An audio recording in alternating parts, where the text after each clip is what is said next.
সাম্প্রতিক সময়গুলোতে ধর্ষণের মতো হত্যাকাণ্ডগুলো বারংবার ঘটছে। দেখেন, রামিসা থেকে শুরু করে আমাদের সেই আসিয়া, তারপরে তনু হত্যা, যে সমস্ত হত্যাকাণ্ডগুলো হয়েছে ধর্ষণের পরে, এটা কিন্তু অত্যাধিক বিভীষিকাময়, মানুষকে অনেকভাবেই হার্ট করে, ডিসহার্টেন করে। এবং এই বিষয়গুলো কেন বাংলাদেশের প্রেক্ষাপটে সবচেয়ে বেশি ঘটে, এটার একমাত্র কারণ হলো শাস্তির অপ্রতুলতা, অর্থাৎ শাস্তি আমরা নিশ্চিত করতে পারি না।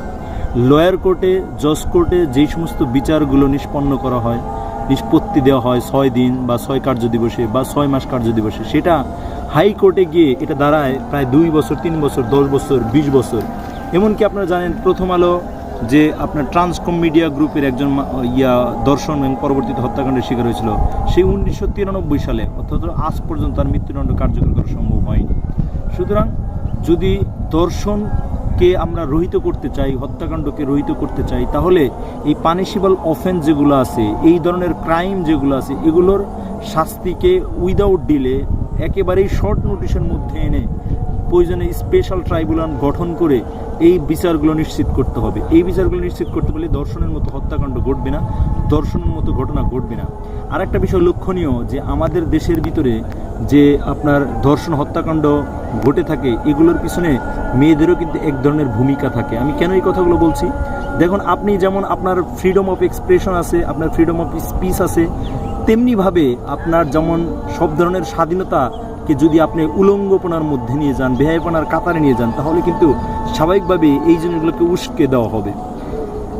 আমাদের দেশের যে কালচার, আমাদের দেশের যে কৃষ্টি, সেটা যদি আপনি রাশিয়া বা কানাডা বা আমেরিকা যুক্তরাষ্ট্রের কালচারের সাথে মিক্সড আপ করতে চান, তাহলে কিন্তু এই দর্শনের মতো ঘটনাগুলো বারংবার ঘটতেই থাকবে। সুতরাং আমাদের মধ্যে যারা শিক্ষিত শ্রেণী আছে, শিক্ষিত বাবা মা আছে, তাদেরও কিন্তু উচিত তাদের ছেলে মেয়ে কী ধরনের ড্রেস আপ করতেছে, কী ধরনের বন্ধু বান্ধবের সাথে চলতেছে, কী ধরনের সাইটগুলোতে অ্যাক্সেস নিচ্ছে, তারা যৌন নিপীড়ক হয়ে উঠছে কিনা বা তারা যৌন নিপীড়কের কারণ হয়ে উঠতেছে কিনা, এই জিনিসগুলো বারংবার যাচাই বাছাই করা। এই কথাগুলো কেন বলার মধ্যে, দেখেন, এখন জেনজির মধ্যে যেরকম অনেক ধরনের ভালো মেরিটস আছে, মেরিটোরিয়াস অ্যাক্টিভিটিস আছে, তেমনিভাবে কিন্তু আপনি তাদের দেখবেন আগলি কিছু কাজ আছে, সেক্সুয়াল কিছু কাজ আছে, নিউডিটির কোনো কাজ আছে। এই কাজগুলো কিন্তু আমাদের চেক অ্যান্ড ব্যালেন্সের মধ্যে আনতে হবে। আজকের দুনিয়ায় যে স্মার্টফোনগুলো আছে, এই স্মার্টফোনগুলোর মধ্যেও কিন্তু আপনি দেখবেন যে এক ধরনের টুলস আছে, মেকানিজম আছে, যে মেকানিজমগুলো যদি আপনার প্যারেন্টসরা, যেটাকে আমরা প্যারেন্টিং বলি, সেই গাইডলাইনগুলো যদি বাবা মা যদি ফলো করে এবং তাদের ছেলে মেয়ে কোন ধরনের ওয়েবসাইটে অ্যাক্সেস নিচ্ছে, কাদের সাথে মিশে যাচ্ছে, এই জিনিসগুলোও কিন্তু আমাদের চেক অ্যান্ড ব্যালেন্সের মধ্যে যদি আনতে পারি, তাহলেও কিন্তু দর্শনকে অনেকভাবেই আমরা রহিত করতে পারবো, দর্শনের মাত্রাটা কমিয়ে আনতে পারবো।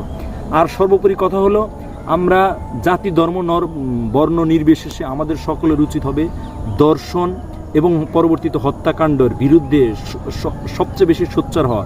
এই কাজগুলোকে যদি আমরা সমাজ এবং দেশের সর্বস্তরে নিতে পারি, তাহলেই কিন্তু দর্শন এবং পরবর্তীতে হত্যাকাণ্ড এবং শুধু হত্যাকাণ্ড যে ঘটনাগুলো ঘটে, এই ঘটনাগুলো অনেকাংশেই একেবারে ছোট করা যাবে, কার্টেল করা যাবে। যদি আমরা এটা করতে পারি, তাহলে বাংলাদেশ যে লক্ষ্যে জন্মলাভ করেছে সেই লক্ষ্যে আগাবে বলে আমি বিশ্বাস করি। সুতরাং আসুন আমরা দর্শনের বিরুদ্ধে কথা বলি, দর্শন কিভাবে কমানো যায় এবং হত্যাকাণ্ডগুলো কিভাবে মিনিমাইজ করা যায়, সেগুলোর লক্ষ্যে যে সমস্ত কাজগুলো আছে, ধর্মীয় বিধিনিষেধ আছে, সেই সমস্ত বিধিনিষেধগুলো 100% ওয়ার্কেবল করার চেষ্টা করি। যদি এটা করতে পারি, তাহলেই দর্শন বাংলাদেশ থেকে উঠে যাবে, ইরাডিকেট করা সম্ভব।